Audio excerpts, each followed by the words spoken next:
Welcome to episode 161 of the About the Cards podcast, live tonight on YouTube. As always, with hosts Stephen Loeffler at Junkwax Twins. Oh, hi. I am Ben Wilson at Our Trading Cards, and Tim Shepler at Big Shep 79 is on week 2 of his 2-week vacation. We are a podcast by collectors for collectors, and we hope to bring you a smart and insightful podcast discussing trading card collecting. We are live every Wednesday at 8 p.m. Pacific on YouTube, Facebook Live, and Twitch. You can follow us on Twitter and Instagram at About the Cards. We are available as a podcast everywhere you can find a podcast. You can check out our website, aboutthecards.wordpress.com. We have a special guest back with us. I think it's been a month or two now. Heman Bryant at 3B Collection. What's up, Herman? 10 Central. Not much, guys. I appreciate you inviting me back on here. Yeah, absolutely. We were joking before the show. The first time he comes on, I call him Heman. We dropped the R. And first time he comes on, literally they were promoting the Heman show on Netflix, and it was trending on Twitter. Today, his last name Bryant's trending because of Chris Bryant. I'm like, every time we have Heman on the show, something related to his name in some form is trending on Twitter. So he is absolutely the biggest Mets fan we know. Could not be a bigger Mets fan in the world than our buddy 3B. Go Nats. So before we get into the show, Herman's been with us before, so he's just going to be a guest host and not a interviewee. Before we move on, what's going on with you and your show with Ken, and anything new and exciting since the last time we had you on? Well, I mean, we still plugging along with the show on Monday nights, and we actually had Wes Moore on Monday night, and I really enjoyed that, and the collection he built of the I think it's 98, 99 WCW NWO cards, and the autograph cards. And yeah, we're going to talk about that a little later and show that for everybody. Yeah, that was really interesting, and the fact that it's still going on even though he's completed a checklist. Are there more that were not on the checklist, or apparently there were some unreleased that he's Gotcha. picked up a few of, and then he's got some customs that of ones that wasn't in the set that he's trying to get autographed and go along with the set. So nice. We'll get into Wes's collection and kind of some of the ins and outs of that. And since you just spoke with him, you definitely can give us a little bit of insight on that. So your show with Ken is every Monday night. What time and where can we find that if you're not familiar with that? It's every Monday night at 8 Eastern, and It's on my YouTube at 3B Collection. Gotcha. About how long does that run for everybody? About an hour. Gotcha. Okay. Sometimes it may be over 5 or 10 minutes, but usually about an hour. Now the format. I mean, obviously I watch, so I'm familiar with it. But I'll let you tell the story. Is your format a little more unscripted? I mean, we go off the cuff ourselves, of course, but we have topics. Yeah, I mean, we kind of kick around some thoughts beforehand, but I mean, we usually never stick to them. I mean, it's just kind of what comes up, and usually, we go off of what's in chat, and if something comes up, we'll go off, like you said, go off cuff, and a lot of it talking about something entirely different, but it's fun. I enjoy it. Well, Ken's a lot like me, where you'll have a topic, and then he just likes to talk, and he'll go on a tangent. Yeah, get on the soapbox. Get on the soapbox. Yeah. Yeah. Ken and I are no pun intended, kindred spirits. I did see what you did there. But play on words. So let's get into it. Let's the week that was last week's releases. We had Topps Living Week 176. Andrew Vaughn of the Chicago White Sox and Tommy Edman of the St. Louis Cardinals. Jared Kelly did the Tommy Edman, and I think we're going to try to get Jared on hopefully in the next month or two, if not sooner. Fantastic artist, and we definitely want to kind of pick his brain and see what it's like being included in such a massive, never-ending program from Topps, and so that should be fun if we can reach out to him. I know we've kind of laid a little bit of groundwork there. So I don't have the sold numbers. I did look a couple hours ago, and I had not had a chance to see them. I'm checking as we speak. If we come up with those, the only thing, there wasn't a whole lot that had released last week. I'm not sure that there's any major releases. The complete baseball factory set is slated to come out today. I know that Ryan Cracknell had released, they did the parallel sets last year. We will mention something a little later in the show as far as the 2020 parallel set. Something huge surfaced this week, allegedly. And I think last year the first parallel set was at 264, I believe, if I'm not mistaken. This year the highest run is going to be 310, which is probably a product of the fact that they released more, I would imagine. So the parallel print run is probably the same percentage. They just had to create a higher print run because they released more, I would imagine. Hot off the presses this week, Topps Living Week 177, Nathan Eovaldi, starting pitcher for the Red Sox. Card number 435 and card number 436 is Jake Cronenworth, listed as a shortstop for the Padres. Sato did the Eovaldi. Cronenworth, I believe, was by Kelly. So check those out. They'll be available for the next 7 days if that is your thing. A couple of Leaf products dropping this week. Today, in fact, we have Leaf Valiant Baseball. Product highlights are 1 pack per box, 5 packs, or 5 cards per pack. You'll get 4 autographs, and then you will get 1 graded auto, and it's listed as a 9.5 BGS or better. I did not have a price point. I know Leaf is not the most popular product, but hey, might be some good value there if that's something you're interested in. 2021 Leaf Greatest Hits Basketball also dropped today. These are cards that were previously issued and then acquired by Leaf to be repackaged in a new product. Steph, that would be similar to a buyback product, except they're buying from other companies such as Panini, right? Yep. They had some promo photos. Not really the best promo sheet, but it did have I think like 9 photos. That I saw some Topps. I saw some Fleer, I believe. So should be interesting. Yeah, so you get what else come out. 9 cards in a box, and they're all buybacks. If you're watching live on YouTube, you're showing the sell sheet for Leaf Valiant. Looks a lot like Panini Prism, something similar. Sure. Yeah. Leaf does make some good products now and again.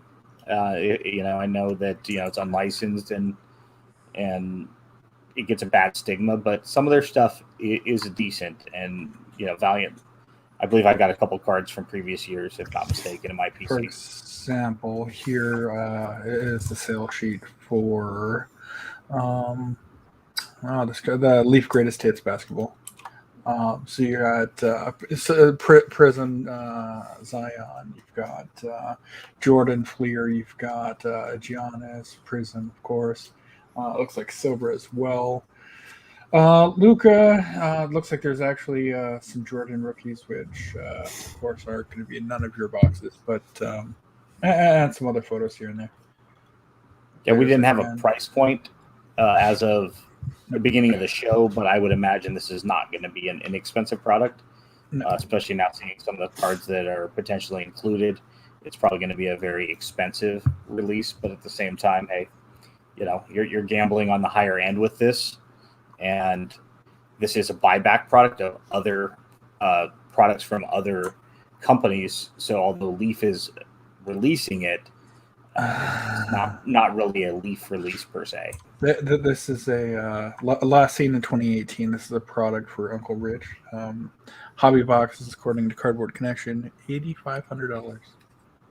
Yeah, if you get a chance at a Jordan rookie, Luca's, Zion's, and stuff like that. I mean, I know Herman's probably going to open up a bunch of this stuff. Oh yeah, tons of it. Yeah, so you can go to the 3B collection on YouTube. You'll probably see all of it broken, every single case. Dame Lillard. Yeah, should be a fun product. If a breaker of your liking does open this, it would probably be fascinating to watch. Sure. But I doubt most of us in the shallow end of the hobby pool will be partaking. But there's probably some incredible stuff to come out of this just based on the handful of stuff that we've seen. Also up this week, these are all going to be releasing on Friday, July 30th, according to the release calendar. 2021 Panini Select UFC coming in at right at $1,000 a box. You'll get 12 packs in a box. Each pack will have 5 cards. You should get 2 autos in a box with 1 mem and 12 prisms. Not very familiar with UFC. I'm sure it's probably a lot like soccer and some of the other non-major, 4 sports, gaining a lot of popularity in recent years because it's a prism product, or have prisms in it. It's probably going to be highly sought after by UFC collectors, I would imagine, and potentially WWE with Lesnar getting the cut. Or for those who want a really deep cut, the ex-Viking training squad. There you go. Speaking of Vikings, we're going to be talking about them as well. A very interesting collection being put together. Also, this Friday, 2021 Topps Bundesliga. How do you pronounce that? Bundesliga, I think. Bundesliga Soccer. $225 a box. You're looking at 12 packs a box, so you got 5 cards a pack. There are 2 mini boxes, 2 autos guaranteed per master box. Soccer obviously is another one gaining a lot of steam in recent months, especially during the COVID. Herman, do you break any of the UFC soccer stuff, or you just basically stick to baseball? Basically just baseball. That's I've done a little basketball with Mosaic and a little bit of football, but mostly baseball. You're more of a personal breaker, right? You're not really trying to compete on the higher end level, or do I have that? No. Yeah, no. I kind of stick with what I would be interested in. Gotcha. Because like I said, that was my main reason for starting it. I got a group of guys that we get together, and along with a few extras here and there to kind of fill in some holes, but we just kind of have a base routine of what we open, and it's usually like flagship, heritage, Gypsy Queen, and I think this year I'm gonna do Out on the Ginter for the first time. But I try to stick if you open it. Yeah, I try to stick with the stuff that I'm interested in. I mean, I'm not that interested in basketball or football, so. See, football is surprising that you're not the biggest. Because I know it's kind of huge in Alabama and Georgia and the area. But. Oh, I mean, don't get me wrong. Now I'm a huge football fan, but as far as trading card itself, when I got back in, I kind of just stuck with baseball and didn't want to spread out too far. And sometimes it's tough to. It's sometimes tough to when you see a pack and you want to open it, but I'm like, no, I'm sticking to baseball. I don't, I ain't got room for what I got, so. Sure. Yeah, it's good to stay close to home, unless you're going to make it a full-time business and try to ramp up and build that book of business. Know what your regulars want, need. Right. It makes it a lot easier, a lot more fiscally sound as well, and that way you're not trying to venture too far off the reservation, so to speak. One other, go ahead. I was going to say, and the one thing about it too is if I get stuck with something, at least it's something I want. Yeah. And then I just open it for myself. Yeah, and it's always easy for somebody like yourself, if that's what you're doing. You get stuck with it per se, right? But because it's baseball and there's a lot of baseball collectors, and I'm sure your closest friends, within the hobby, you could always find home for A's cards and Twins cards and Royals cards, and I'm sure most teams probably have a connection that would take those off of your hands, either just to give them a new home or trade for something that's a little closer to your PC. So it's a lot easier when you're looking at 30 teams minus the Braves, so 29 teams versus 100 teams when you start to factor in all of the NBA and NFL. Now you're stuck with stacks and stacks, and it's maybe not as easy to find fans of certain NBA and NFL teams. Stay close to home. And it also makes economic sense too. Yeah. That way, you're not trying to list a bunch of stuff, especially if you're not familiar with the product. Right. Just good advice to anybody out there listening that might try to, mimic what you're doing at a lower level. Right. And I did kind of venture into hockey this year. I opened some upper deck, but I learned real quick that I'm just going to stick with the team and buy the team that I want. So. And that was the Flyers. Hey. Really? All right. That's kind of funny. We were going to have James Kikowski on tonight, and obviously he's a big Philadelphia fan. So, one last release this week: 2020/21 Panini Select Basketball, $5.50 a box. You get 4 packs per box, 6 cards per pack. And you will be getting 6 prisms. That's all I could see from the sell sheet. I don't know if there's any guarantees of any autographs in there. But again, you'll be looking at a potential ton of parallels, which is common with both Prism and Select. And of course, and they have the different tiers: Concourse, Premium, Courtside. With fun names, the Tricolor, the Donuts, at least in previous years they have. There are select autos. I particularly like the in-flight with the kind of eyesight being drawn towards the center of the card. But it's a nice looking set. Yeah, the tricolors in baseball the last year, was it last year before that they did, the tricolor was really, really pretty in person. Mm-hmm. It's like anything, right? Panini loves their colors. They love to go 20, 30, 40 deep. But there's like all of them on this card. Yeah, some of the colors are just phenomenal. And if you want to go off that cliff, Panini is your Huckleberry. They'll definitely go off that cliff with you. And you can pretty much get just about any color you want or a variation thereof. And it's a fun way to build a rainbow, especially if you pick a not so popular player that might not break the bank. So anyhow, that is this week. Check out Ryan Cracknell's articles on Beckett.com/news for more details on these new releases. What's brewing? Next week's releases on the 4th of August. We have 2021 Panini Gold Standard Football and 2021 Panini Select H2 UFC. On the 6th of August, it looks like we're going to have the 2020-21 Upper Deck Extended Series, Hockey Fat Packs and Blaster stuff. This is just an extension of the hobby, right? This is just Fat Packs and Blasters. Series. Yeah, right. This is the retail version of the hobby boxes that I bought on Saturday. I'll get to that in a minute. Okay, and then the last release, if you are a Pokemon fan, there's a couple of releases coming out on the 6th. The Marnie Premium Tournament Collection, Ice Rider / Shadow Rider, and the 21 Trainers Toolkit. So, and for what it's worth, I found Retail Magic Adventures in the Forgotten Realms, which is the D&D set. So that is out there. And actually, we got the chase card of the set in the foil version. So like the top tier, not one of one, but the rare card of the set. It's really fancy. I'll try to dig it out here in a minute. You have anything, Steph, before we move on to the infield chatter? Outside of that, no.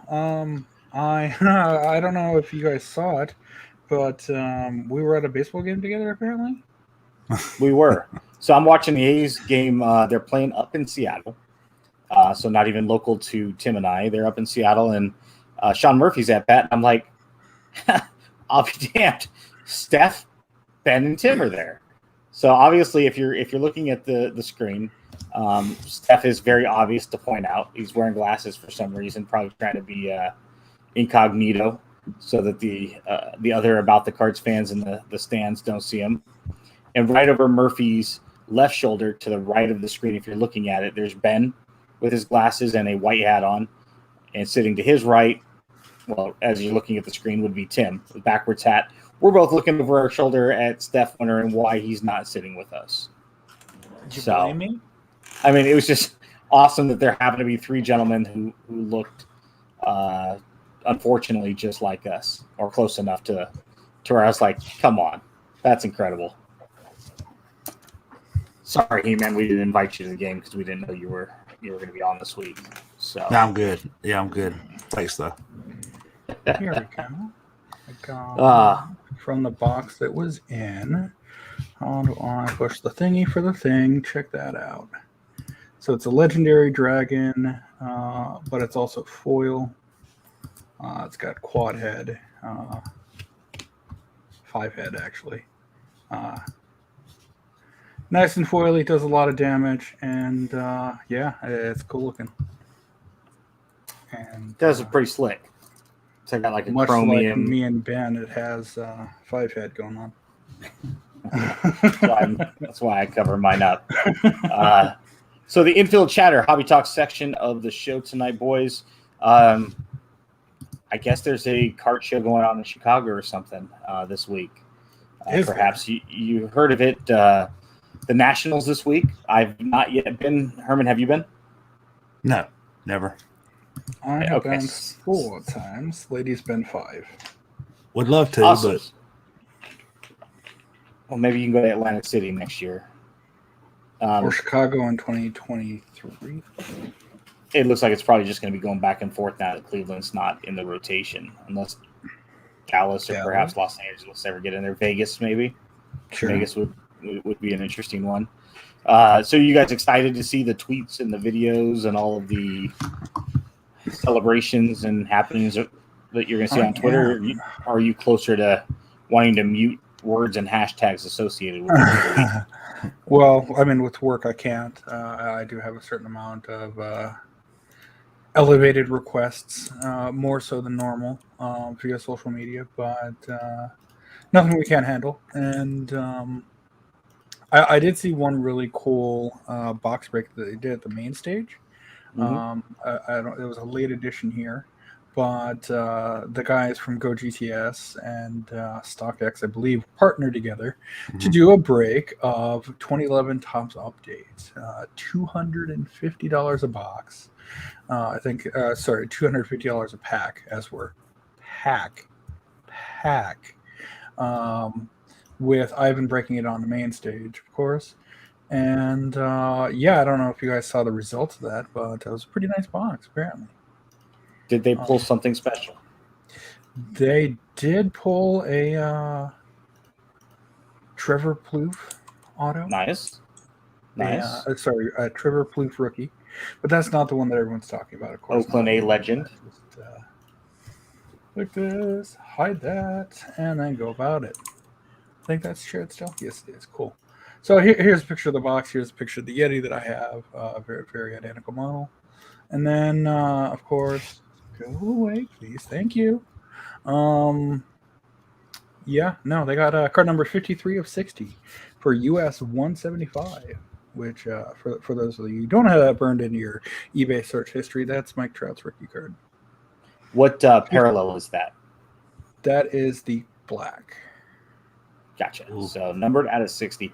Do we know if the guy who bought that pack bought just one pack, or was he gambling on multiple packs? That. I do know, like I said, it was $250 a pack.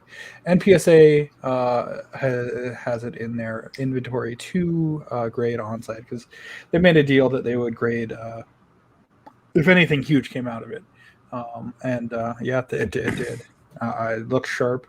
I think somebody had said that the last one that it sold for like $45,000. So this person took a huge gamble and must have paid off.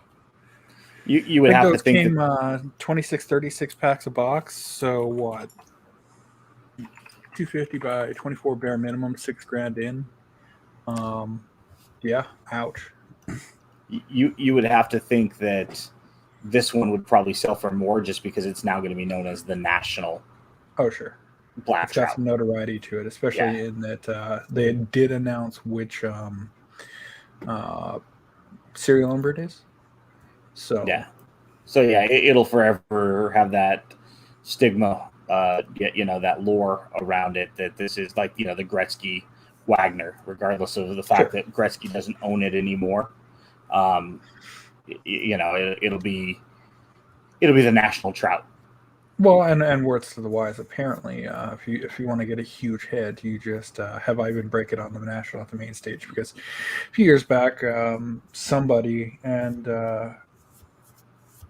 Ivan broke a pack of 55 Bowman and pulled a mantle, which graded pretty well. So I remember hearing at the time, I have to have him break a box of Diamond Kings with me. There was a couple years ago, our buddy Leighton, who's been on the show from Vintage Breaks, had busted a box of the 86, 87 with Darren Ravel live and present, filming it for his own channel. And he ended up pulling 3 Jordans. And I think there was a gentleman, I believe it was a gentleman, had bought like 4 or 5 packs. And I think they were valued at around $2,000, $2,500 a pop, and did not get one of the Jordans. I mean, you're going to get a lot of gradable cards if that presumption is that you're going to grade pretty much anything and everything that comes out of there. And I think Leighton had a deal where, it was going to be a bulk submission after the fact, and you get a discount. But yeah, what if you just bought 1 pack and that happened to be the one you got? That'd be incredible. It'd be really interesting to know that the person that pulled that, if that was their sole pack or if they had, multiple chances at that. Do 4 packs for $1,000 and see what happens. Sure. You said it was $250 a pack? Yep. Yeah, I watched the beginning of it, and I know they were guys that was buying like at least 2 to 3 packs. So yeah. If anybody out there knows, hit us up. We definitely like to kind of come back around and circle back onto that next week if we can find out how many packs they had purchased. From what you've seen, I know it's day 1, and it wasn't a full day, right, Steph? It was just a partial day. I think it started later, like 3:00, Chicago time, local time. Yep. Wednesday's usually an early preview. There's a lot of dealer, not coordination, but trades or conversations being had.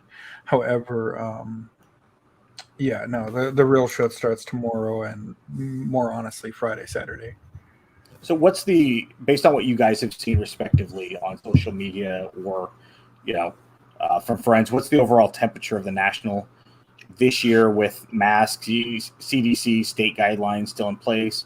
Maybe they're ramping up, perhaps. I know, we're out here in California, and state officials came down today, this afternoon, and basically said, vaccinated or not, we recommend you wearing a mask indoor, which it was step 1 last year prior to massive, statewide closures and nationwide closures.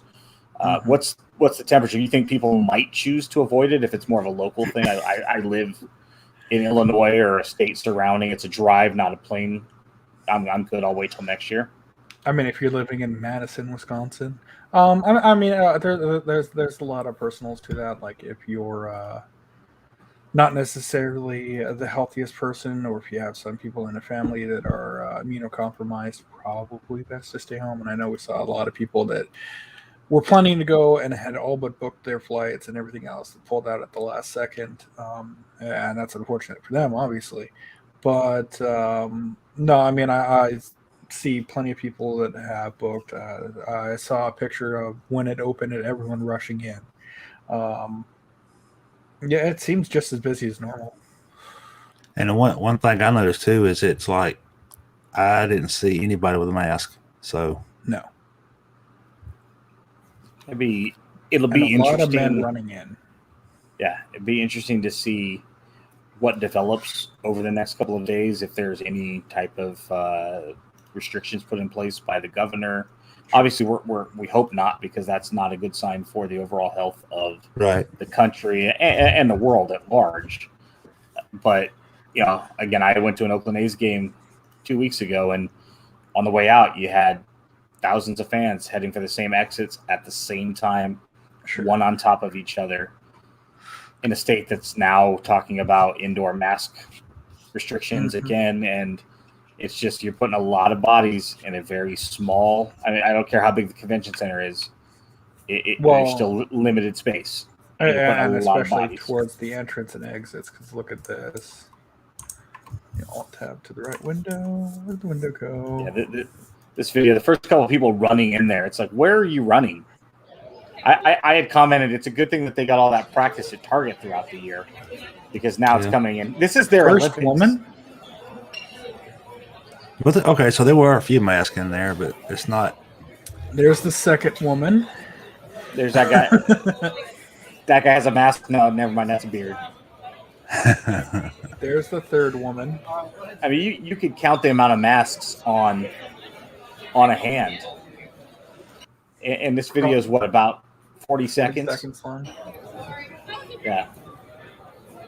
Yeah, it's. I think I've seen more women than masks. It's good to see some families, but again, it's the first day. It's preview day. As the week goes on, we'll see. We'll see what happens. There's nothing wrong with a whole bunch of people coming. Obviously, I hope it's like that every single year, health for the hobby wise. But I would hope that in this year in particular, the people are playing it safe, whether it's not going or whether it's going, but being safe as you do it. Right. The key.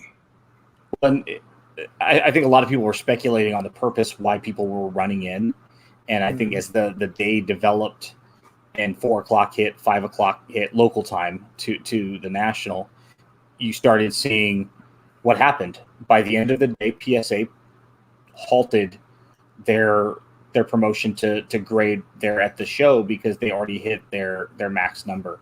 The lines were ridiculous. If you saw any of the lines to get cards graded, that's literally why people went today. That's why people were running. And it's obviously we have our opinions on grading and where that comes out to be, but there were a lot of people that went to the national specifically to meet with PSA, and your SOL if you're showing up tomorrow through the weekend. Done. Here was the update that somebody had shared with us. Due to overwhelming demand at the National, PSA has already received over 80% of our on-site grading capacity. As a result, PSA is temporarily suspending the creation of new online show submissions. If you've already completed a submission form for show service, please come to the PSA booth 1531 as soon as possible to submit your order. For everyone else, we will provide further updates soon if we are able to accept additional submissions. There was. Go ahead, Herman. Are they're grading at the usual 200, right? It's the higher end stuff, yeah. I think it was 250 was the minimum. 250, okay, yeah. I could be mistaken, but that I saw somebody that had referenced that amount. So give or take, 200 is splitting hairs. It's the same relative cost. What I saw, yep. But Card Purchaser, who's a great follow on Twitter, he had said basically just kind of a public service announcement, a PSA, pardon the pun, to everybody there. There are other grading companies present at the National. So if your intent was to go with cards in hand to get them graded, PSA may have been your first choice, but understand some of the other companies, some of the more recent ones out of the clubhouse are present and available. So if you're not as particular about who grades it, just the fact it gets graded, definitely look around. We don't have any booth numbers to share at this time, but that information, if you're there, sure. PSA is not the only ball game in town. Well, and that was actually commentary that Ivan had as well. Getting a preview for a show tomorrow if they're doing a show. Expect to see NBA diamond graded slabs and pre-slabs assessed cards popping up in the days to come as their footprint at the National is large and right in front of the major grading booths.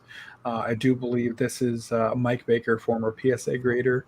And for those that are at the show, if you want to get an idea of where they're at, it looks like they're in one of the back corners. Which is probably smart to be away from the crowds because you'll probably have your own independent lines, and probably not a good idea to have people right in the middle. Yeah, probably good. All kind of merged all in one central area. No, probably not. So moving on away from the National, there's plenty of stuff. I mean, if you're on social media, especially on Twitter, I'm sure your timeline is going to be bogged down for the next 4 days or more as people are sharing their stories and who they've met. And some of that stuff will probably be extremely redundant, but it'll probably be fun to kind of see some faces behind some of the Twitter accounts, perhaps that you've never seen what they look like, but had a lot of interaction with. So you're always welcome to tag about the cards on Twitter or Instagram, or share on our Facebook page any fun stuff, your personal experiences, whether they're good, bad, or otherwise. We'd love to be able to share that on maybe perhaps on a future show. This past weekend, Upper Deck had their National Hockey Card Day. Did either of you happen to go to an LCS and participate? I went to 2 of them. First one said that they were at the time that we arrived anyway. They hadn't yet received their mail for the day, which had the packs, which is unfortunate. However, as it is close to Rich and the office, they said that they would give him packs for us next week. They would hold some aside.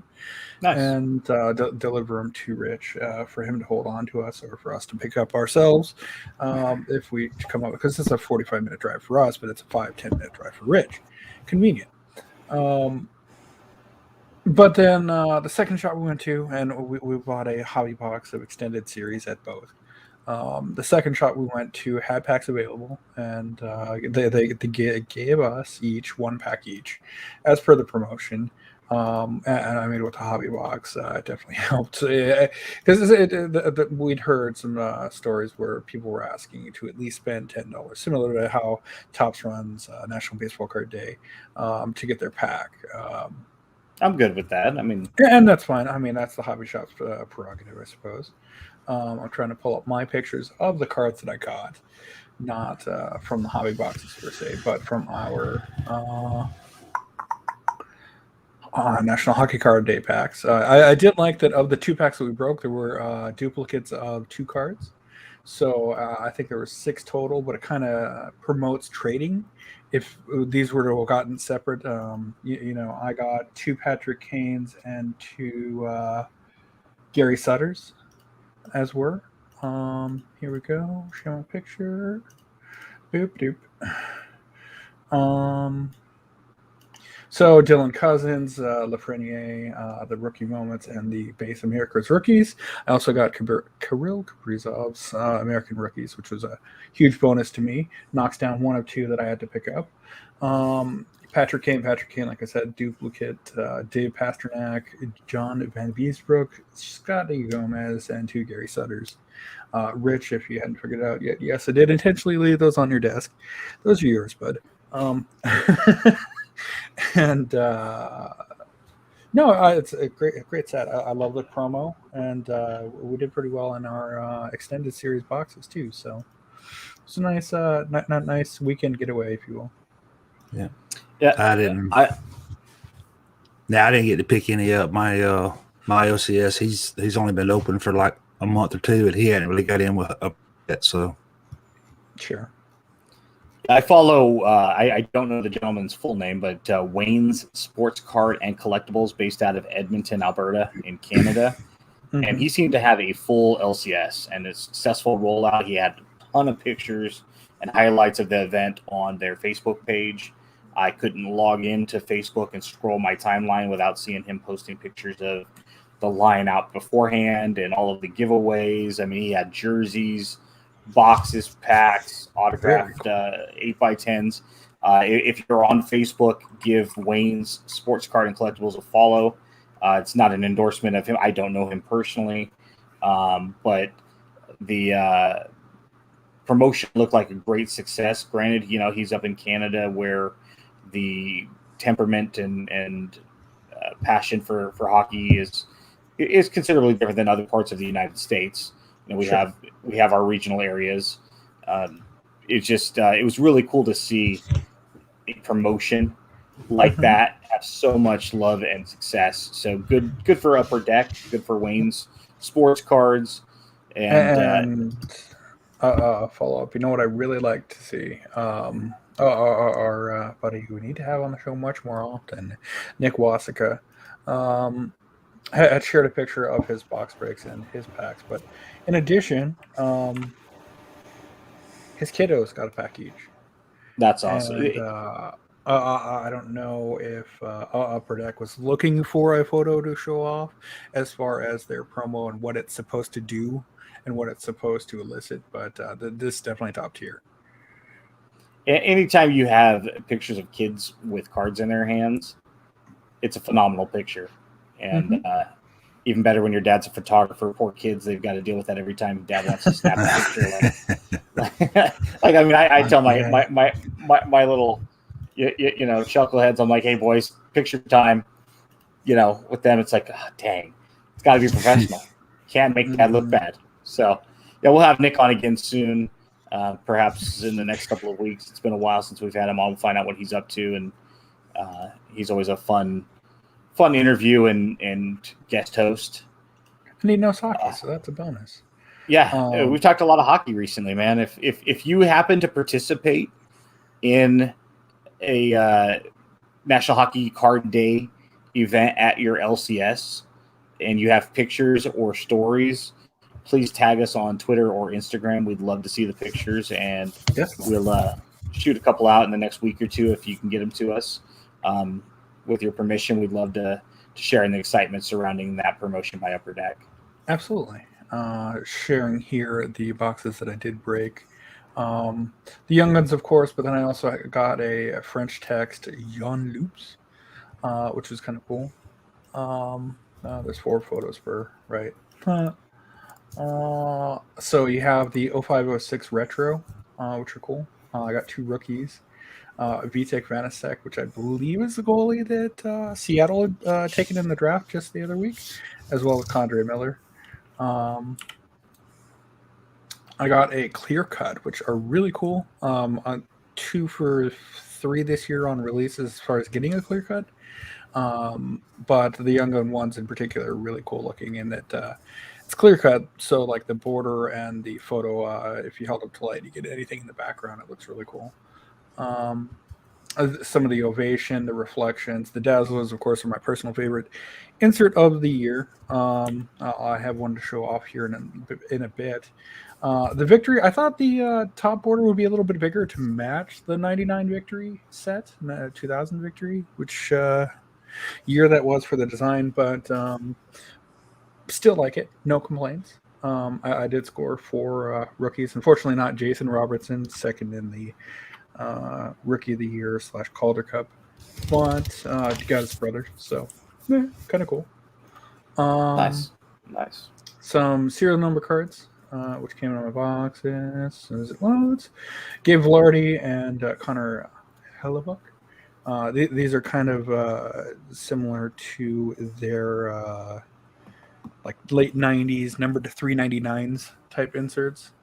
And one of my Zabana Jods was numbered to 100. The Andrei Vasilevsky was really cool pulling out of the pack. It's towards the middle, but as you can see, it's very well die cut. Kind of boxy, but rounded off in a couple sections. Yeah, like the bottom corner with the player's head being in a box, and the die cut look just makes that even neater. Kind of very adjacent to what's that, 63 tops with the photo in the corner. Yeah, it just with the die cut effect, which is really, really neat. And then I did get one of the player short prints. So in this case, you got Jacob Markstrom with a code mask. Looks like he's walking around outside the arena. Looks like he's just like Tom Brady. Well, of course. Not going to be having that in our chat. Sorry. Goodbye. That's interesting. All right, so moving on. Again, National Hockey Card Day seemed like a success based on what little I've seen. Sure. Something that was neat. Sometimes I'll throw around. I know other people as well use the word stupid or ridiculous in a positive way. Like, God, that's so awesome. It's ridiculous. So awesome. It's stupid, right? I was scrolling Facebook the other day and I saw this. It just happens to be a Minnesota Vikings, Steph's favorite team. Herman, I know that you've chased rainbows in the past. You know, I chase them, parallel team sets. This guy took a very simple idea of chasing a rainbow and took it to the extreme. Even Panini and their 43 Prism Parallels would find this impressive. This guy is working on a full team Mosaic rainbow of the Minnesota Vikings. Yes. So I tried to count. It appears that there are 14 different base cards if you go top to bottom. Mm-hmm. And left to right, there appears to be 32 different parallels for those wanting me to do the math for them. If those numbers are accurate, that's 448 total cards. And the man has, 80+%, including, looks like he's missing one card, two cards maybe, to get the first 10 or so of those. I mean, I saw this. He's got a wall of cards. And you want to talk about amazing. And he's asking for, the Facebook post continued asking for really low numbered parallels, which are going to be obviously the hardest to find. I couldn't even imagine, and I've chased a lot of parallel sets. I mean, I had 7 or 8 different ones from Gypsy Queen last year, right as the pandemic hit. I got a lot of the Donruss ones, and first off, the Donruss team set for the A's was, I think, 9 cards last year. It would have been a lot less cards by comparison to chase. This is just absolutely incredible. That's an extreme rainbow there. Yeah. This is a question that we're going to ask in the next topic because it leads right into it, but we're going to ask it here as well. How would you start a project like this? I mean, Heman, I know you've built Freddie Freeman rainbows, but this would be the equivalent of a Series 1 or a Series 2 baseball rainbow where you're looking at 12 to 14 cards. Mm-hmm. Except for the fact that Flagship has a lot less parallels to chase. It's got its fair share, but I think it limits at around the 14 to 16 parallel. I mean, this 32 different parallels because it's Panini. That's ridiculous, and it's impressive that he has that many. And it seems like he's trying to pluck them off the secondary market instead of obviously breaking them himself. But either via eBay or Sportlots or ComC or any other Beckett Marketplace, to even chase down that many cards for a single player alone is impressive. But I can't even imagine. Because the Panini they have, was that Panini you said? Mosaic. Yep. Mosaic, yeah. Okay. Yeah. That I get it. Like I said, I've built multiple Gypsy Queen sets and you get 1 or 2. And then you're like just your favorite players, and then next thing you know, it's like, well, maybe let me see if I can go get a couple of the lower end ones. And next thing you know, you've got 5 out of 9. So it just makes too much sense to jump off that rabbit, dive down the rabbit hole, jump off the cliff and grab those last 4. Mm-hmm. This had to take thought, like, hey, I'm not just going for the base. I'm going for the first 5 or 6 on the checklist. And before you know, and like you said, Steph, he's got so many of them. That wall is damn near complete. Yeah. Oh, man. Let's tweet that Facebook post out. If you haven't seen it, if you're not watching live, check out the About the Cards Twitter timeline. And your mouth will drop. I mean, it's just amazing. I mean, literally, it's ridiculous. If I have the right year, here's 2020 Panini Mosaic Footballs checklist.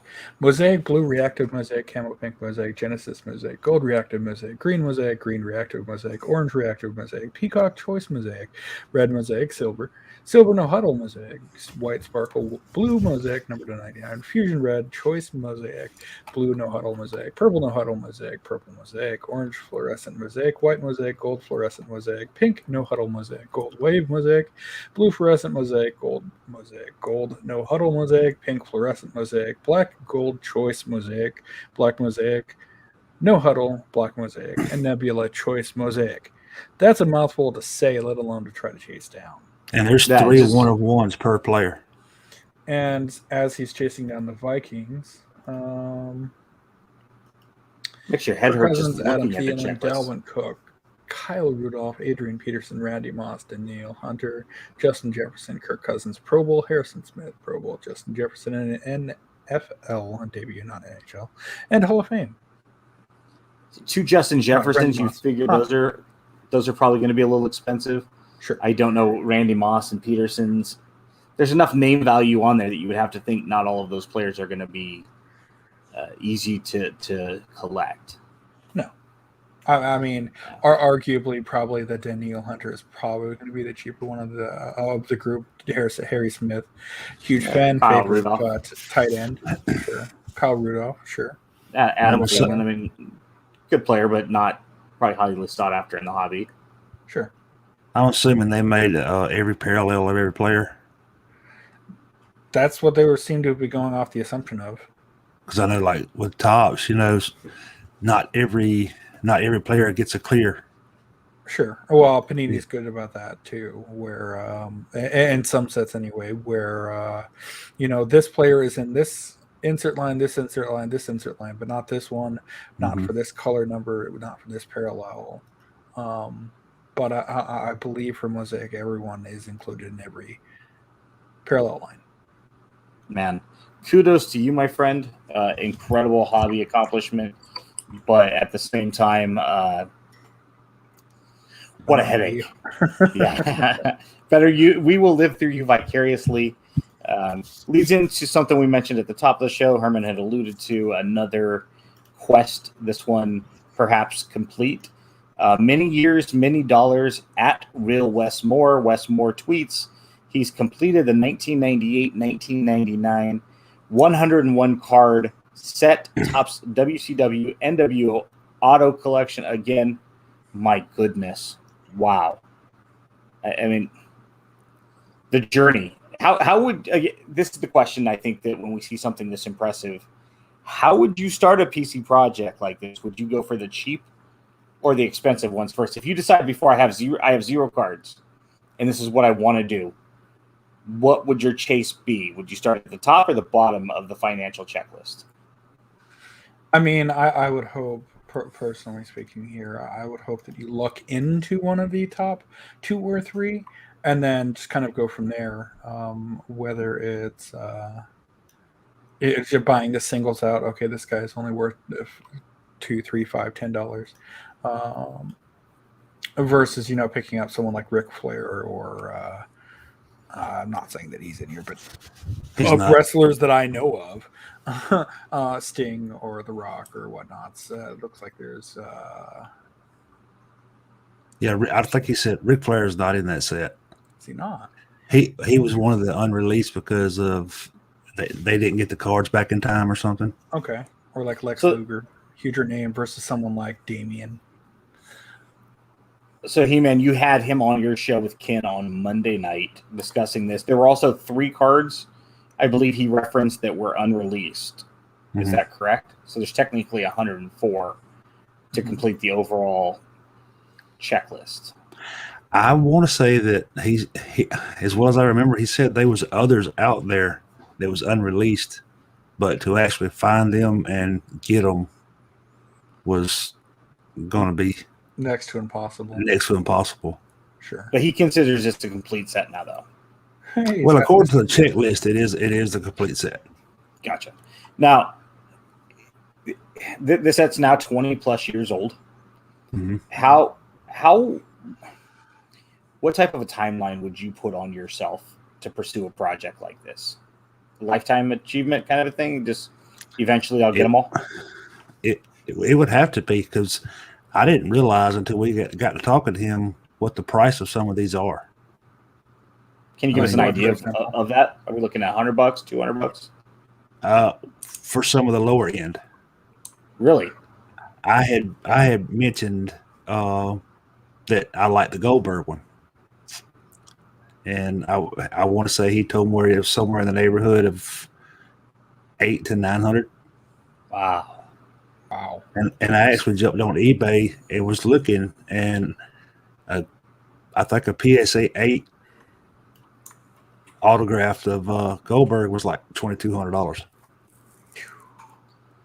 So years ago when go ahead, sorry. Well, I was gonna say none of his are graded, but I mean that just kind of gives you an idea. And not to mention, I think he said that 14 of the ones in this set have passed away or deceased. Sure. So I mean, you know what that does to value right there. Sure, like Chris Benoit or Mr. Perfect, Kurt Hennig. It's 20 years old. If you're still missing 4 or 5 of these, good luck. It's not like this stuff's coming to market very often. This many years later. Yeah. I think he said the Van Hammer was his last one he needed, and he all but had a bounty out on it. Oh yeah, you get to that last 2 or 3, I'm sure you're willing to pay a 20% premium over cost to somebody who can help you locate one. Yeah.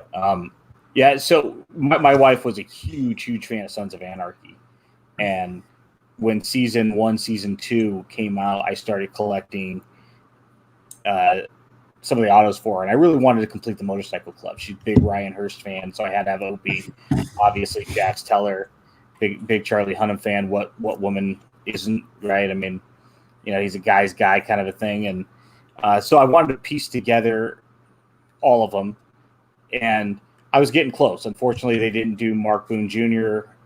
He was never part of any of the 7 seasons. I think there were four separate releases, if not mistaken, and I was able to track down a leaf signature of him to kind of complete the set. But again, it was one of those ones where let me get the motorcycle club. Then you start picking up some of the secondary characters, the lower end $10, $15 actors that are included on the checklist.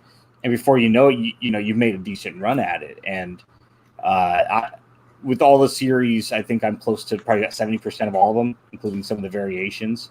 But then you have like Drea De Matteo, who played Wendy, and then the big one, and I passed on a chance to get it for only $225, and that was Marilyn Manson, which, if you're a fan of his music as she is, would be kind of a neat thing to have for both the show and have a favorite musician on a trading card. And passed on that, and the next ones I couldn't touch for under $500, and so I never did get that one. But yeah, some of these are just incredibly hard. And Evan Karagios, never heard of outrageous Evan Karagios, $49.99. Yeah, you'd have to be Lenny Lane, $75, $99. Yeah, I forget if it was Cardboard Icons, perhaps Ben Aguirre, who had said, maybe it was Kin. I think it might have been Kin. Now that I think about it, grab the most expensive ones first, because if you never pursue the set, if you end up giving up, then you're quote unquote stuck with the best cards and not all of the low end stuff that you have nothing to do with them. So, kudos to Wes and the guy collecting the Mosaic. These are not easy. 20-year pursuit. You'd have to think you have to be extremely dedicated to that project, because at some point, to be in the hobby for 20 years consecutively or pursuit of this, darn impressive. So, you said you had him on your show. Go to 3B Collection on YouTube. Check out the interview that Herman and Ken did with Wes. If you'd like to, we'll tweet out a link to that on the Twitter so that you have a quick link so you can check that out and have Wes's information. And Wes is a great guy. I mean, I enjoyed talking to him and meeting him. Yeah. He's real down to earth. I mean, he had a passion for it. And you could tell it.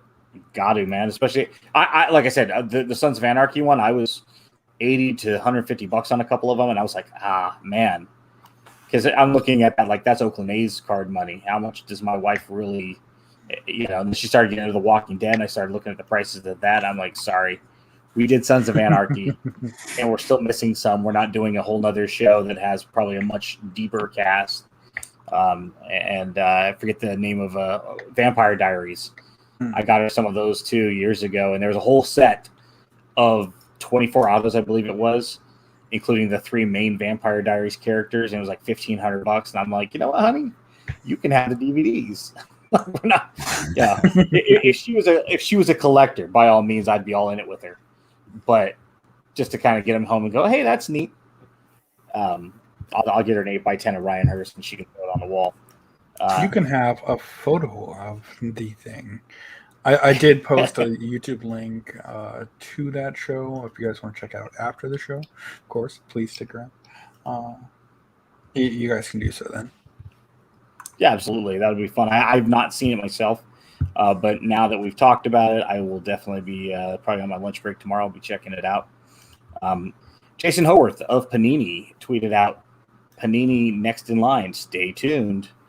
Panini has a new licensing deal with @Join One Team, I think it was.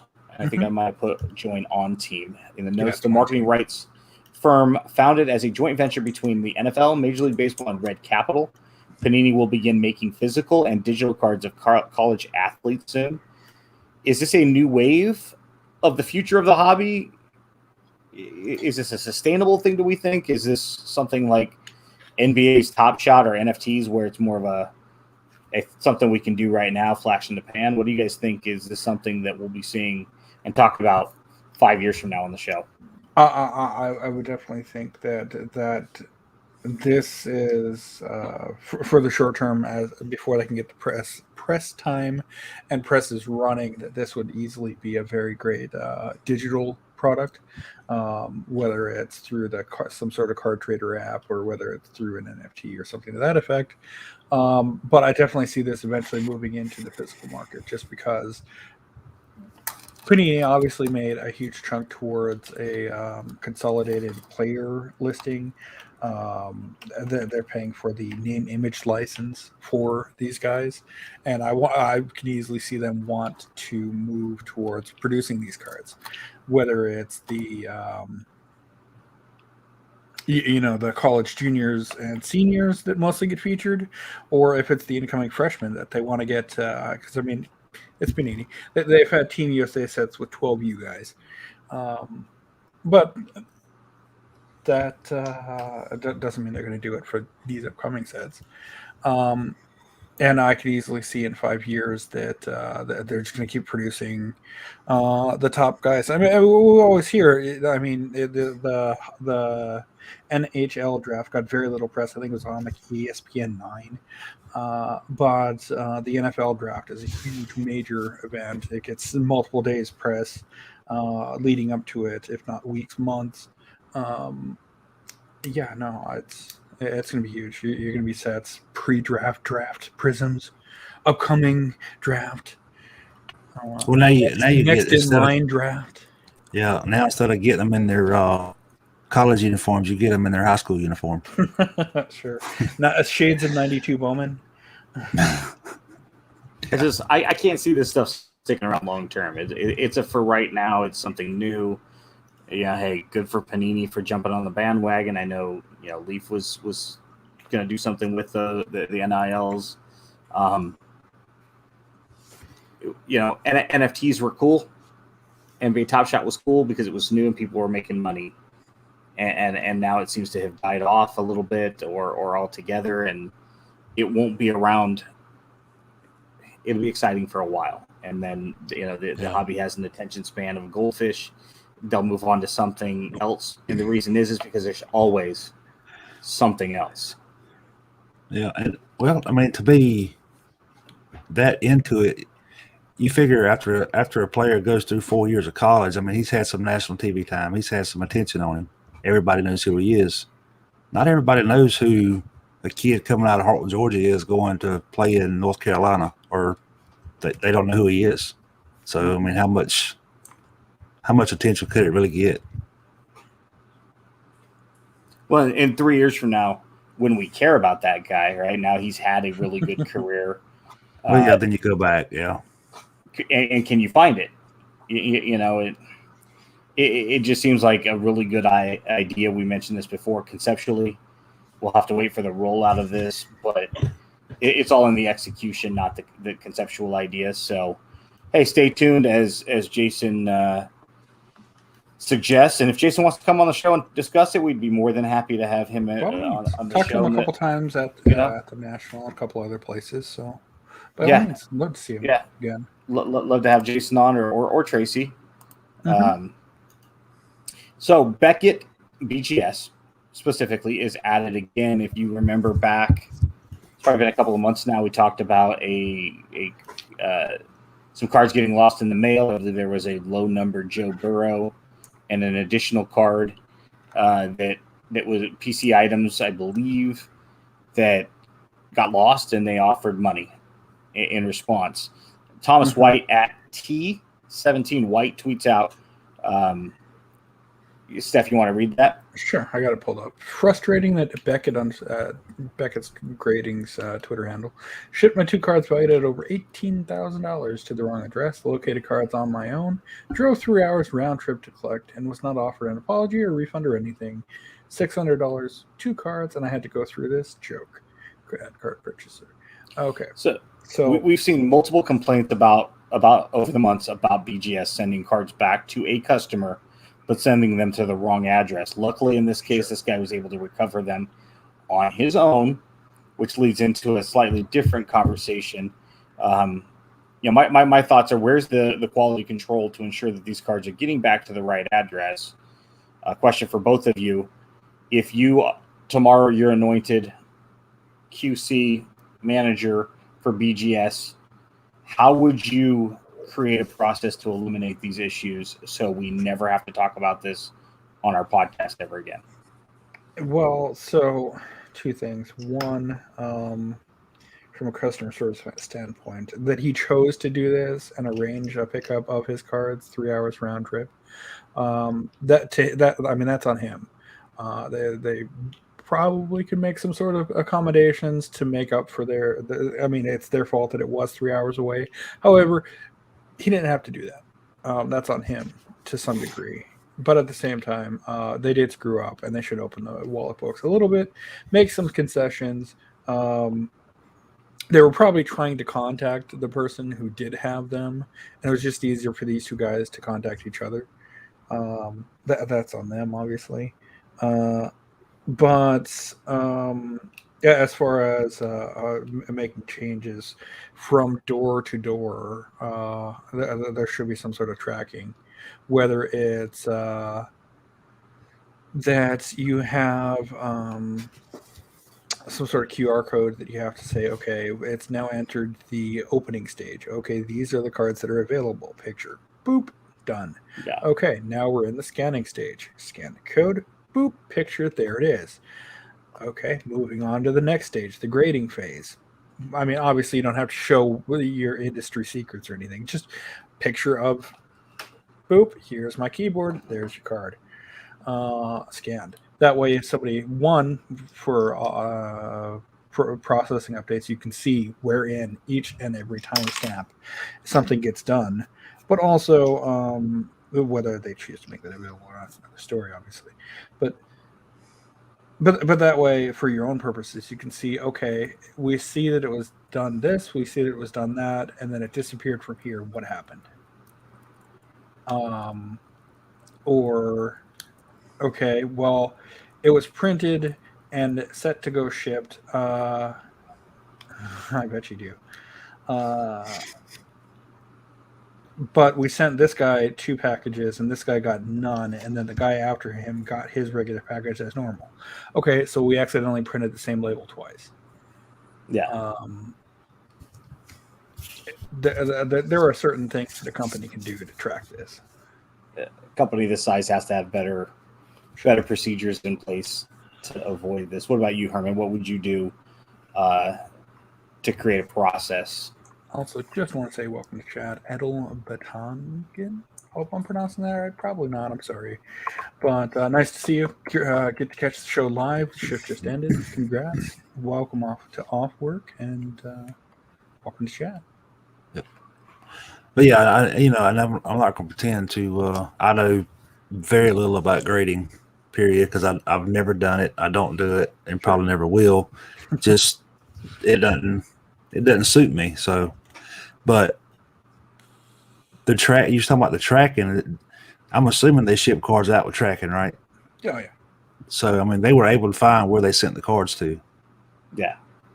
I would assume that they have that in their system somewhere. That package name tracking. Okay, well, accidentally we sent it to here. But I mean, it's I couldn't imagine. I mean, with the amount of stuff they go through as far as cards and shipping out, I'm surprised you don't hear more about it. Mm-hmm. On one hand, right, and then on the other hand, we're surprised, that you don't hear more about this. On the other hand, because you do so much of this, you would think that your system has got to be like an assembly line. It's got to be so tight, right, and transparent that this can't happen. We have oiled this so well that there's no leaks. Sorry. There was a response on that thread, some knucklehead named Snap_Andrew. I think he was trying to be funny, but it wasn't. He says once he got those cards in hand from the other person, BGS doesn't know this, so he'd have BGS write him a check and keep the cards. Depending on how that transaction all plays out, that very well could be mail fraud. I was going to have James comment on that tonight. Just come on, man. There's enough shadiness and shenanigans and scamming going on in the hobby. Oh, that would be found out so quick. Because once BGS had tracked them down and goes to this guy, and then he tells them he gave it to this guy. I mean, it's and that's exactly it. And that they're sharing a picture of what was the two cards that they had to go track down. One being a select Copper Prism Holmes rookie numbered to 75, and the Herbert Field of Zebra super short print, which I believe were also numbered. Don't quote me. But numbered to 75, especially you got to assume that Beckett logs that serial number. They know that Thomas White in this case was supposed to get card number 49 of 75, and it goes missing, and they claim they never got it, and they have to file an insurance claim for it. And then they just happen to see from the same state 49 of 79 pop up on eBay, Beckett, or wherever. Hey, congrats. You've been served. I don't think the zebras were serial numbered. I think they were just print run numbered as far as they 25. Like I said, no, it's a low number. I think they were like 25 in baseball. So good for him. I'm glad it had a happy ending for him. An inconvenience, yes. Go back to GS and say I had to take care of this on my own. I should not have. Compensate me for gas and time. Give me a credit for my next. A credit costs you nothing. And it gets somebody that's why, you have a problem at a restaurant. They're going to say, hey, let's comp you a free appetizer on your next visit. Sure. Here's 5 free graded cards. Get you back into our restaurant. Sodas are on us. Something that has, 90% markup costs us nothing. But it's good customer service. Don't know what BGS is going to do. If they're out there listening, hey, do the right thing. Extend an offer to this guy. Make him happy, and we don't want to have to talk about this crap again on the show, so stop.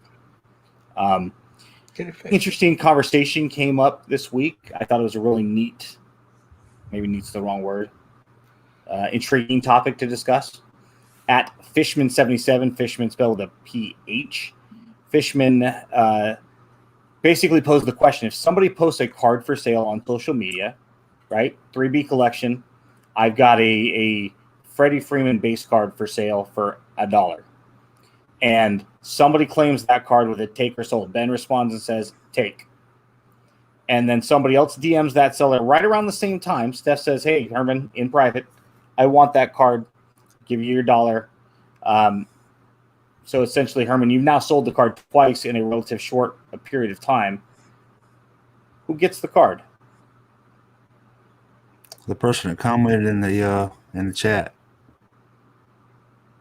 Theoretically, right? I mean, that's the correct answer, in my opinion, as well. Yeah, because especially if you did, comment with take or sold. Mm-hmm. It didn't say DM me, DM to take someone else to. Well, and especially to that, either taking this a step further, do you take whether the very first person to say that, or that offered you a price, or do you take the person who actually bought it at full price? Second, if you're going to post something, and this is just my opinion, if you're going to post something in the open, the transaction needs to happen in the open, assuming you have a prospective and interested buyer. It doesn't matter who was first per se. It's like, I mean, if you want to show the DM saying, hey, Steph's offer came in 5 minutes before Ben's, even though Ben's was out in the open on your thread. Okay, hey, this guy offered it first. But if you're at this point, you should delete the thread or mark the item as sold publicly, saying the item was sold in DMs, so that there's full transparency. The item's no longer available, and the purchase happened away from the public eye. You want to sell it in private. Nobody's saying you can't sell your card. It's just as long as you're transparent about the process, because the optics are going to be really bad on you if you're trying to. It's just like, people that are trying to sell off of eBay. The easiest solution to this is make it so that your DMs are not open and you have to request to DM someone. That way you don't have everyone and their brother sneaking in. Hey, I want this. It's mine. It's mine. I know you have it public, but it's mine. That way that there's no deniability, that you can look at the timestamps of people's public tweets and see that's when someone claimed it. Yeah, just be transparent and open. Yeah, people appreciate honesty. As long as I know, hey, if I'm number two, I'm number two. I mean, I bought a Catfish Hunter relic off of Twitter a month or two ago, and somebody had tagged me in it, and I responded, sold. Well, then I went and clicked on the actual sales thread, and somebody had said that they were going to buy it before me. Okay, so I lose. I was at least number two. And a week goes by and the guy reaches out to me and says, hey, the other guy backed out. If you're still interested, sell it to you for whatever it was, $7, $9. Yeah, absolutely. I'm interested. Appreciate you, thinking about me. I knew I was number two. That's why I figured I didn't. And most people will drop a line, hey, sorry, it's already sold. This particular seller didn't. I was okay with that because I still got the card at the end of the day. But it's like that eBay second chance buyer. You place a bid on an auction, you always have the opportunity to be, if somebody retracts their bid. Just if you're going to sell on social media, this is my opinion, just make sure everything is transparent so that there's no question. Because otherwise you're going to, like the guy says in his original tweet, it's a really quick, easy unfollow and block. And now you've lost not only a potential customer in the future, but perhaps part of your reputation as well. And hey, there's enough nonsense. Don't add to it over something so simple as marking the item as sold or saying, hey, I'm selling this Freddie Freeman base card. Please, if you're interested, respond on the thread. Do not DM me. Yeah, you can always say that. Just as long as everybody, casual observers, can pass by and know the sales process, I think everybody's okay with that. Don't aid to the optics of potential shenanigans. So something that was really cool that we talked about when this happened last year with the Topps Factory set, and I believe we mentioned it last week or the week before, it surfaced. Jacob Condra Bogan at JConBo on Twitter says a collector in South Carolina has found Willy Wonka's final golden ticket. He found the 2020 Topps Complete Factory 1-of-1 set, where every card in the set is a 1-of-1. It was a redemption within a sealed Complete Factory set. and now it has been redeemed and is live. We were just talking about this. There are 700 cards in Series 1 and Series 2 combined.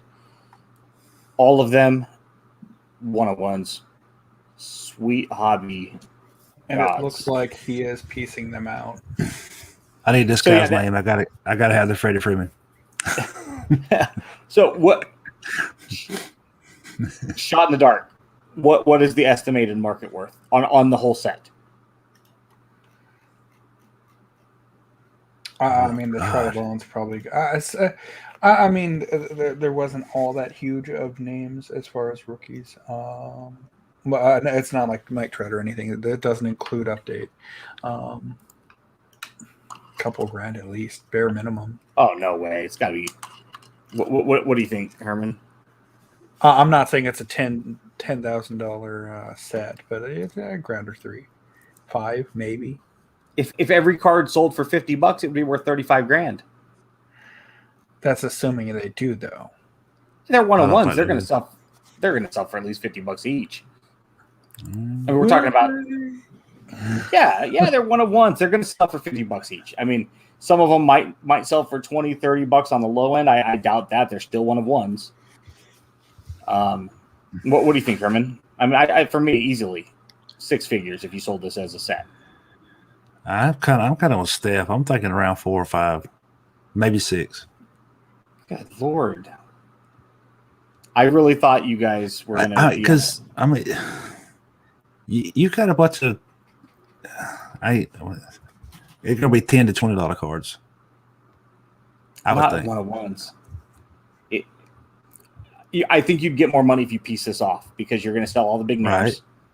Right. But the thing is, if you listed all 700 of them at the same time to where, About the Cards eBay account has all 700 of them listed at the same time, you're going to have people like me that are going to go through and try to grab as many of the A's as I can. Mm-hmm. Or I'm going to go grab 1 or 2. Heman, you're going to be on there grabbing the Freeman, right? So you have so many player collectors out there that are going to chase their guys. And obviously the big names, your Trouts and Tatises and Acuñas, whoever was included in Series 1 and Series 2, your top 10, 20 names are going to be hundreds of dollars, I would think. $100 minimum. In some cases, $300, $400, $500 on the higher end, which is going to pull up that lower end. I guarantee this guy nets at least 50 grand off this set if you were to sell each card individually. Collectively, maybe you have to take a discount because now you're talking about somebody having to pop all at once. But I'm glad it came out because now this stuff is available. Mm-hmm. We something weren't else to chase. Yeah, I mean, it's just cool that even if this guy said, I got it, it's mine, you can't have it, I'm glad we're aware that somebody actually pulled it because that was the biggest question, hobby fear. Did somebody just buy this from the Target, stick it on a shelf out in the garage, and have no clue? It's sealed. It's a sealed factory set. My dad instilled that in me as a kid. Keep it sealed. Yep. It's like, but then, Dad, I can't even look through my 1985 Fleer set because it's a sealed factory set. It's like these are cards I've never touched in person, and I'm 9 years old. Why wouldn't you want to flip through it? I don't think there's a 2020 top set left sealed. Well, yeah, because at this point you're opening up, like I said, the Willy Wonka golden ticket, right? You're opening up the chocolate. Whether you eat the chocolate or not doesn't matter. You're opening it up. I think it's fair to say that the three of us are eating the chocolate. I would eat everybody's chocolate. I've never seen the candy bar I didn't like. But yeah, I think once you found out there were parallel sets, and we're seeing them again now in 2021, now that they're dropping today, once you're going to open it up, you're at least going to take a look and make sure you don't have a parallel set. And then if shrink wrapping it's that important to you, take it over to the Kinko's and tell them to throw some shrink wrap around it. Put it in your vacuum seal, your food sealer out of your kitchen. Wrap some tinfoil around it. I'm glad or at least go through it and find out what I found out, that you was 3 cards short and had 2 doubles. That pissed me off. Thanks, Tops. That pissed me off. I think everybody probably out there has sold on eBay. Chris at Hobby CG6 says the way vacation message. He had said I'm away on vacation, and he was getting a lot of messages from buyers. People were still buying cards, and he asked, I already messaged and said if they can wait. Most people were understandable. When you set a message like this, how do you handle buyers that keep buying? Do you try to communicate with them as they purchase and just say, hey, I'll be back on Saturday? eBay should let them know if you're going to buy this, understand seller's away. It's not going to ship for 6 days. Do you feel obligated to reach out to them? And do you feel obligated to print the shipping label just so that part is already done? Again, you're away. Maybe you're at home and you don't want to deal with this, but let's go ahead and say you're on vacation. You're not physically present by a printer. I would say it would depend on whether you knew of the vacation ahead of time or not. So, like, for example, with the National going on this week, you know that you're going to be in Chicago this week. So you can pre-plan ahead of time so that all of your auctions and all of your static listings do not get renewed. So that there's not this problem. You can set yourself as a way in case you miss one or one by fluke gets relisted. That way you cover yourself that way. But things happen. Your death in the family, or it's your 5th anniversary getaway, and you want to tag it. Then you finally pull the trigger and get tickets down to San Antonio or Los Angeles or what have you, going out of town. Throw it up on Wednesday. Say, hey, we'll be out of town. If you guys find anything Thursday, Friday, I'll likely have it printed on Monday or Tuesday when I return. That way you just cover yourself. But if I'm on vacation or if I'm out of town or if for any reason would need to use this status, I'm not logging on my phone to hit print. I'm not checking my work emails. I'm not doing any of that. I'm not, if I can, for certain areas, I'm not even touching my phone. Set it down, turn it off. I'll pick it up on Monday. So if I buy something from 3B Collection on the eBay, what am I getting during that 4-day window where you're on vacation? Well, I mean, I've only used that vacation mode one time, and it gives you the option to completely shut your store down and hide it while you're away. Okay. Or it gives you the option to, and eBay actually sends this. If the seller pulls up to purchase an item on your store, it tells them right there that you're on vacation. This item will not be shipped until, and you set the date that you return. Sure. And as far as I know, eBay doesn't hold you accountable if they go ahead and buy it until the date that you set. Sure. Yeah, to that, I would definitely hit the ground running, print anything that did come in over that time span on Monday or Tuesday or what have you. But I don't feel compelled during it to. But that way, too, that the people know that, you're not going to wait until Wednesday, Thursday, Friday to get all other things shipped out. You saw that it came in, and it's unfortunate that you had to go, or everyone's allowed a vacation. Or the National, or what have you. But that way the people get some reassurance that it was only temporary and you are back and you are shipping their stuff. Right. The simple fact that this guy posed this question, I think he's trying to err on the side of being a good seller. Yeah, he feels an obligation to his buyers. But like you said, Heman, I mean, you set your vacation mode. Just like your emails, right? When you go on vacation, it says, hey, sorry, this person's out of the office until the following date. eBay allows for that. Mm-hmm. And I've bought plenty of things that say, hey, guess what? It's July 28th, and Ben's, baseball card's not shipping until August 4th. Cool. For what it's worth, with it being July 28th. Happy birthday, Mom. Hey, happy birthday, Steph's mom. Happy lovely birthday. 18 years. Lovely to Steph's mom. Old. Come on, Herman. Happy birthday to Steph's mom. Go ahead, you got it. No, I'm done. People don't like us singing on the show. Yeah, I mean, do what you feel. If you're hanging out around the house and you just want to take a couple of, I was on vacation a couple of weeks and I did nothing but chores and dental appointments and stuff like that. If I didn't want to ship on eBay that week and I turned off my eBay, not that I have a bunch of stuff on there right now, hey, if you don't want to ship because you're on vacation, you just want to take a break away from life, cool.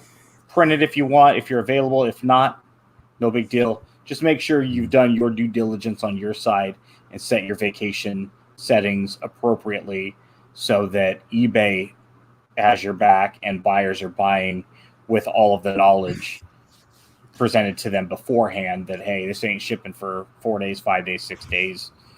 You'll get your item. And because Steph, because you work at ComC where it's a system set up to where we can house our stuff with the business. Sure. And ship it to us at a later date. I think most of us are okay in this day and age, in this buying environment, not to have that instant gratification. Sure. I buy something today. It's Wednesday night.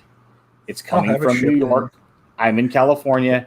There's a good chance if Herman, if you send me something tomorrow, being Thursday, there's a good chance I won't get it until Monday or Tuesday next week. It's coming from, it's coming from Georgia.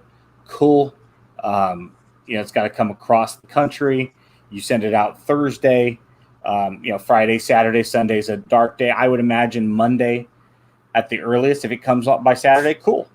It comes by Saturday. And we talked about this on the show. Moving forward, it looks like the UPS or USPS is going to be even slower regionally, state by state. So,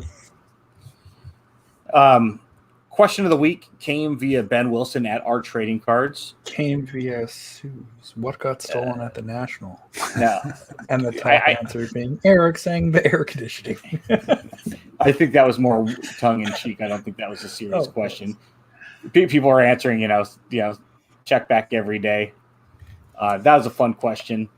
The question I posed, I actually borrowed from the Facebook.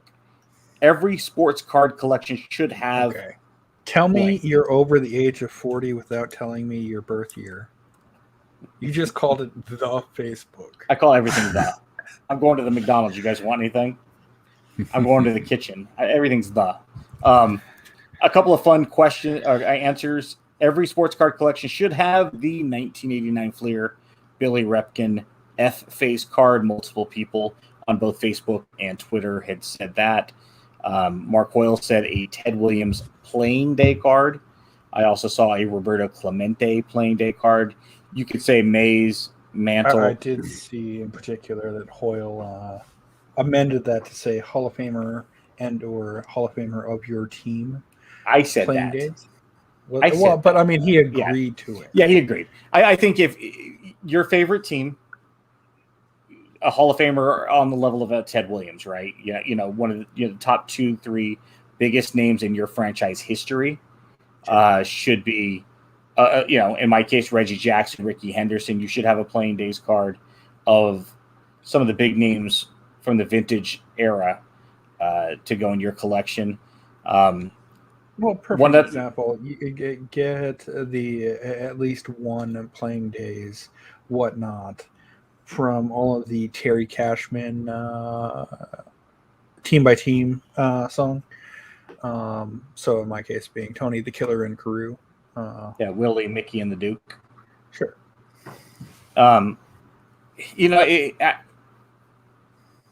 One from every year. If your team existed back into the 50s, have a 1952 Topps card. Could just be. I mean, that's what I did growing up. I had the Gus Erniel, and we got another one from 53 and 54, and have one card from every vintage year dating back to 52 Topps. Should your team go back that far, if that's all you can afford, and it can be low grade.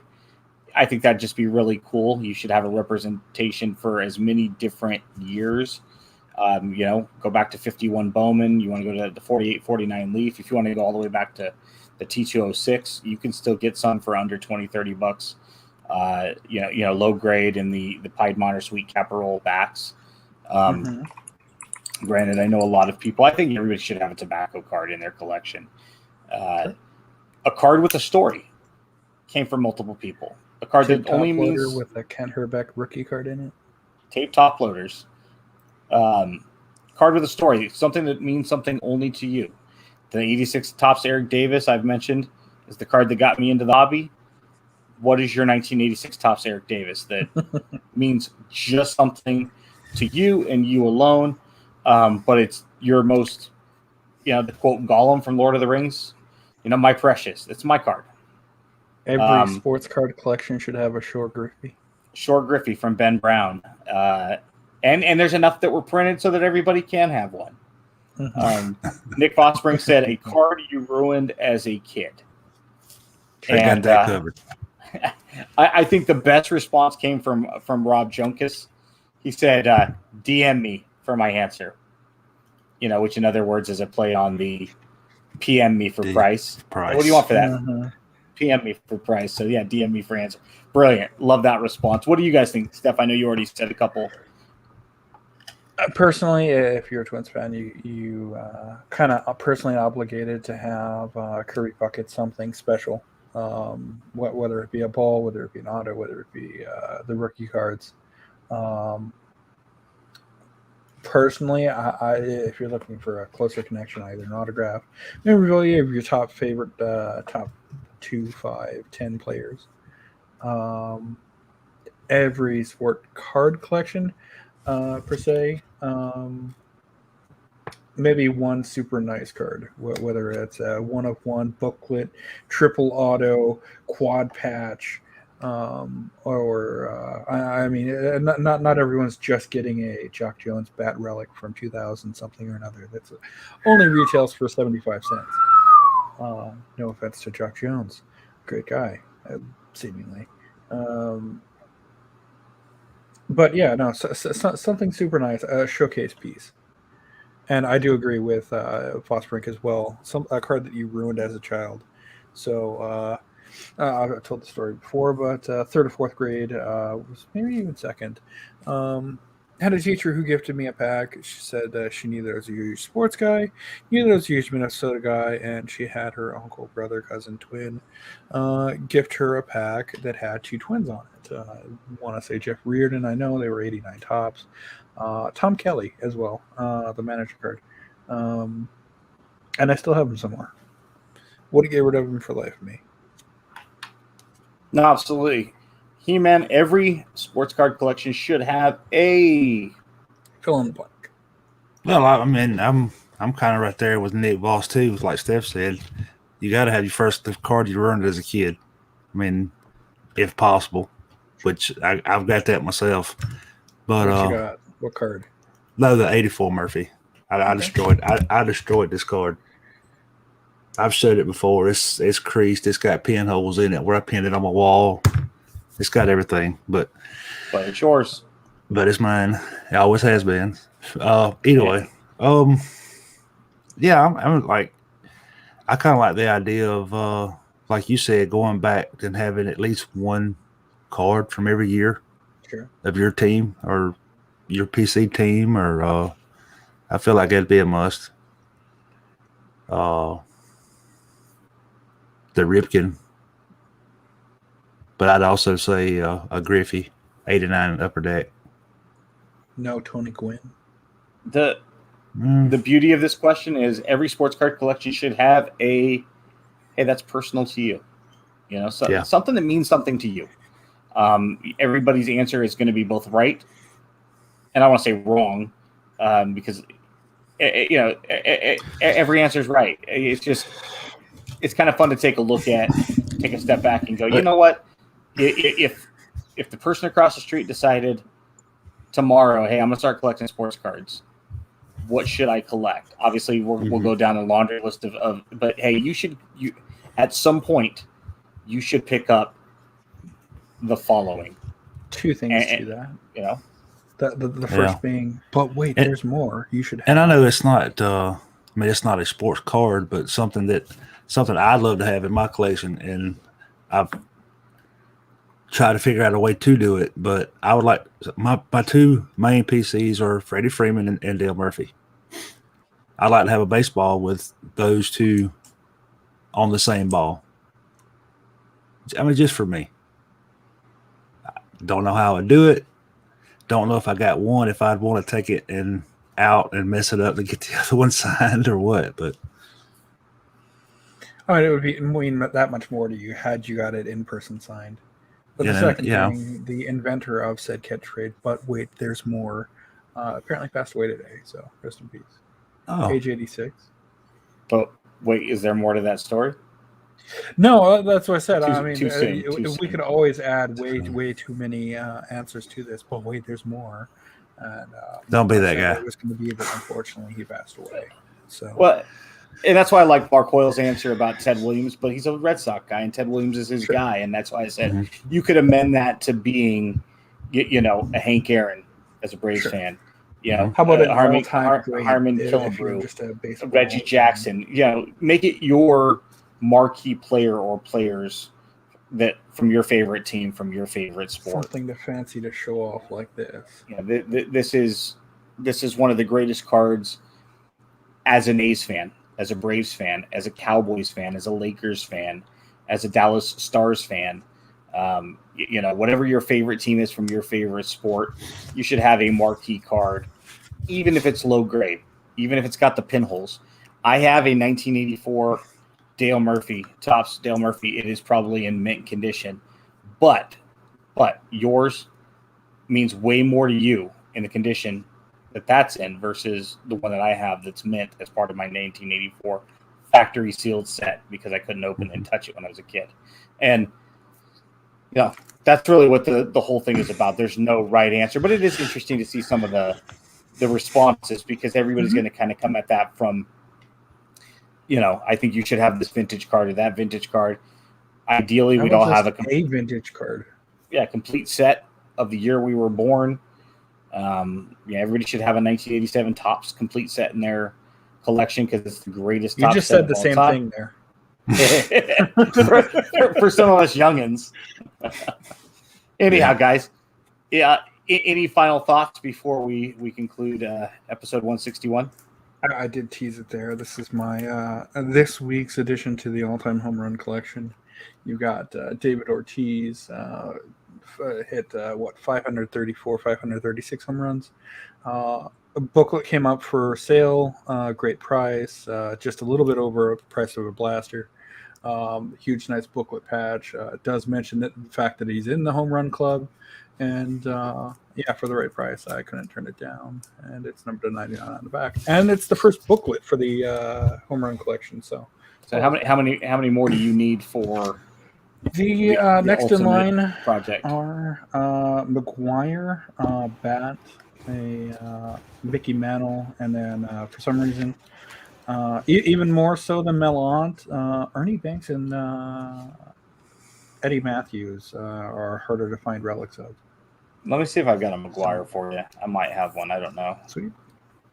I thought I had my McGuire plucked out. There was a really sweet, I think it was like SP Legendary Cut or something like that, that had McGuire and Sosa, both bats. But when I looked closer at it, they were game-used balls. Oh my goodness!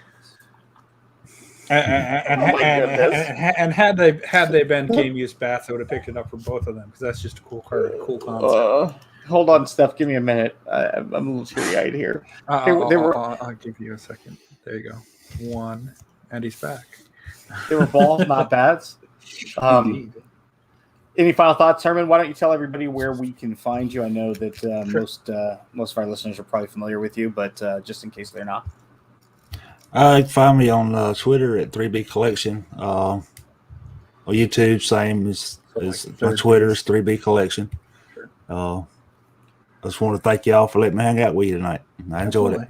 Yeah, absolutely. If you're in the YouTube chat tonight, we do apologize. We had a troll hop in there. Pop on through. Steph caught it really quick, but if you saw the language he was using, we do apologize. We don't have any control over who hops in there, but Steph was quick to definitely don't condone that. And so apologies for anybody out there that might have seen that. Hey, remember, we're live every Wednesday at 8 p.m. Pacific on YouTube. 10 Central. Make sure to subscribe and review our show on all platforms. Follow us on Twitter and Instagram at about the cards. You can follow Steph at Junkwax Twins. You can follow Herman at 3B Collection.